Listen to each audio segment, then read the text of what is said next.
আসসালামু আলাইকুম। আশা করি সবাই ভালো আছেন।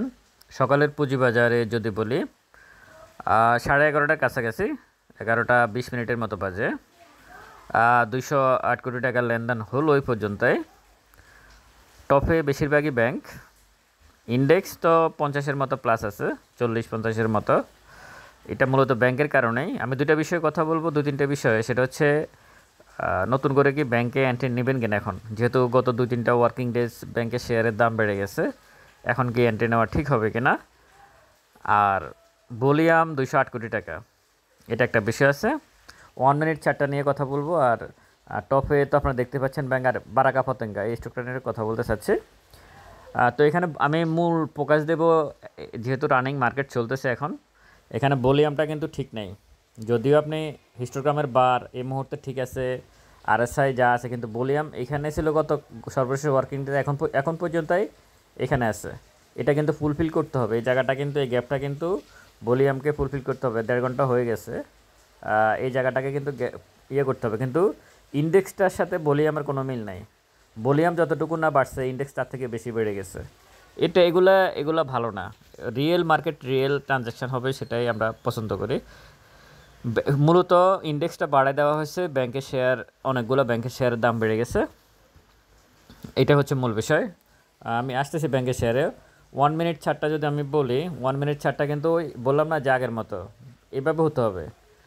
এখানে ইন্ডেক্স যতটুকু বাড়তেছে, ইন্ডেক্স যেভাবে খুব অ্যাগ্রেসিভ, মানে খুবই ভালোভাবে বাড়তেছে দেখা যাচ্ছে স্ক্রিনে, কিন্তু আপনার 1 মিনিট ছাড়টা প্রত্যেক দিন কিন্তু এইভাবে থাকে। শুধু সর্বশেষ ওয়ার্কিং ডেজে গত যে বৃহস্পতিবার ছিল, ওই দিন একটু ভালো ছিল, এবং এখানে প্রথম দিকে কিন্তু মার্কেট পজিটিভ ছিল, এরপর সেল ছিল, এখানে সেল ছিল, এখন আবার একটু কমে গেছে। হয়তো এখান থেকে দিন শেষে ইন্ডেক্স পজিটিভই থাকতে পারে, সম্ভাবনা বেশি। তো আপনারা এখন ব্যাংকের শেয়ারে এন্ট্রি নেবেন কিনা? আমার পরামর্শ হচ্ছে যে না, ব্যাংকের শেয়ারে এন্ট্রি নেওয়া এই মুহূর্তে উচিত হবে না। কেন উচিত হবে না? আপনারা হয়তো ইন্ডেক্সকে বলবেন যে ইন্ডেক্স তো বাড়তেছে। ইন্ডেক্স বাড়তেছে মূলত আপনি ইন্ডেক্স মোবারে যান, দেখবেন যে সব হচ্ছে ব্যাংকের শেয়ার। আর আপনি যদি মার্কেটে আসেন, টপে দেখবেন ব্যাংকের শেয়ার। কোন ব্যাংকগুলো? যে ব্যাংক সরি, যে ব্যাংকগুলোর প্রাইস অনেক বেশি কমে গেছে, যে ব্যাংকগুলোর প্রাইস অনেক বেশি কমে গেছে, ওই ব্যাংকগুলোরই মূলত এখন প্রাইস বাড়ছে। এখানে কিন্তু কেউ এই মুহূর্তে খুব বেশি লাভে আছে বলে মনে করি না। হয়তো যদি 15-20 দিনে বা 1 মাসে 2 মাসে যারা এন্ট্রি নিয়েছে, তারা হয়তো কিছুটা তাদের মূলধনটা ফেরত পাচ্ছে। প্রফিট না, মূলধনে কিছুটা বাড়তেছে, এটুকুই। তো এখন নতুন করে এন্ট্রি নেওয়াটা ঠিক হবে বলে আমি মনে করি না, কারণ 2 দিন ব্যাংক বাড়ে গেছে। অন্য সেক্টরের যে শেয়ারগুলো আছে সেগুলো দেখতে পারেন আপনারা। আমি গতকালকে এনআরবি ব্যাংকের কথা বলছিলাম, আমি নাম্বার ওয়ানের, ওটা অলরেডি 5-6% বাড়ছে। সেটা ব্যাংকের শেয়ার বাড়ছে বলেই যে বাড়ছে ব্যাপারটা এমন না।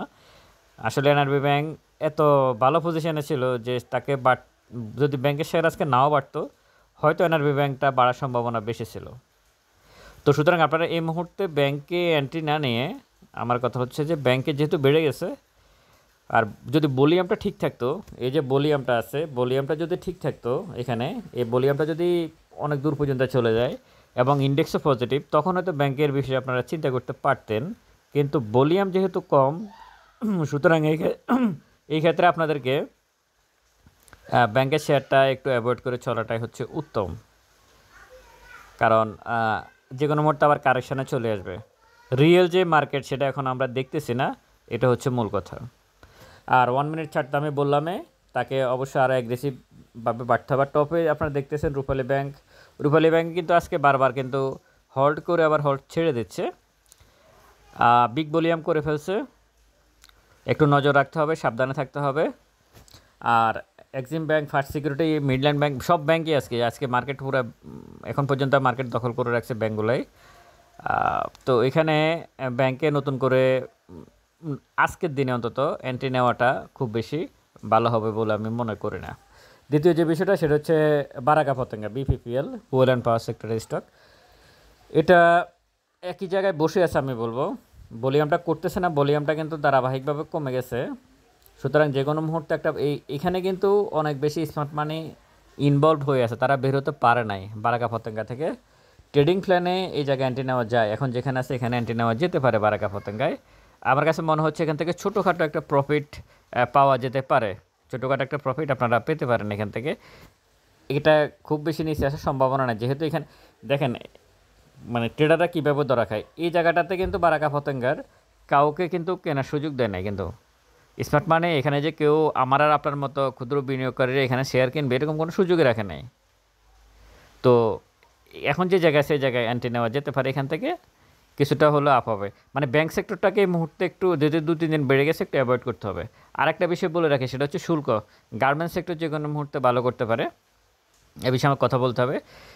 এই ব্যাপারে যে বিষয়টা আসছে, ওই বৈঠক হয়েছে আমেরিকার সাথে, যতক্ষণ পর্যন্ত এটা সমাধান না হবে, বৈঠকের সমাধান না হবে, ততক্ষণ পর্যন্ত এই শুল্কটা স্টপ থাকবে। মানে আগের যে শুল্ক আরোপ করছে সেটাই থাকবে, নতুন করে কোনো শুল্ক আরোপ হবে না এই মুহূর্তে বাংলাদেশের জন্য। এবং বাংলাদেশেও চাচ্ছে ওই দেশ থেকে কিছু পণ্য নিয়ে আসতে, যাতে একটা ব্যালেন্স থাকে, কোনো প্রবলেম। সুতরাং যারা টেক্সটাইলে আছেন একেবারে জাং শেয়ারগুলোতে খুব বেশি টেনশন করার কোনো কারণ নাই। আর ইন্ডেক্স যদি বাড়ে, একটা কথা বলেই রাখি, অবশ্যই বলে রাখি, সেটা হচ্ছে ইন্ডেক্স যখন বাড়বে, যে শেয়ারগুলোর প্রাইস সবচেয়ে বেশি কমছে জাং শেয়ারগুলো, ওদের প্রাইজে আগে বাড়বে। ভালো স্টকের দাম আপনি দেখেন, যমুনা অয়েলকে প্রাইস বাড়তেছে, মতিনের প্রাইস বাড়তেছে, পদ্মা মেঘনা যমুনা এদের প্রাইস বাড়তেছে, এনবয় টেক্সটাইল, স্কোয়ার টেক্সটাইল এদের কি প্রাইস বাড়তেছে না। ওরা এইভাবে বাড়ে না, ওরা ইন্ডেক্সের সাথে মিলিয়ে বাড়ে না, ওদের আলাদা হিসাব, ওদের আলাদা নিজস্ব একটা মানে স্বকীয়তা আছে, ওরা ওই স্বকীয়তার গুণেই ওরা বাড়ে, ওদের হিসাবটা আলাদা। তো ওখানে ওসব জায়গায় থাকলে সেফ জোন। এই যে মার্কেটের এই উত্থান পতন, এখন আবার যারা ট্রেড করেন, যে বাইরে ট্রেড করেন, এই যে মার্কেট গত 2-3 দিন বাড়ছে না, এখানে ইন্ডেক্স কিছুটা বাড়লো না, বারাকা পতঙ্গ আপনারা এন্ট্রি নিতে পারেন। ইন্ডেক্স যে এখানে কতটুকু বাড়ছে, এখন আবার ট্রেডার বাইরা কিন্তু এন্ট্রি যে নিবে এখন আবার শেয়ার খুঁজে পাচ্ছে না, কিন্তু বেশিরভাগ ক্ষেত্রে শেয়ার খুঁজে পাচ্ছে না, এটাই হচ্ছে সমস্যা। আবার এই জায়গায় যখন আসছে তখন অনেক শেয়ার খুঁজে পাইছে যে ক্যান্টিন নেওয়ার মতো, কিন্তু এখন আবার শেয়ার খুঁজে পাচ্ছে না। তো এটা একটা সাইকোলজিক্যাল বিষয়। এখন দেখা যাক আগামী দিনগুলোতে, হ্যাঁ এখান থেকে মার্কেট ভালো হওয়ার সম্ভাবনা বেশি, তবে ইন্ডেক্স যেভাবে বাড়তেছে শেয়ারের দাম এখনও সেভাবে বাড়তেছে না।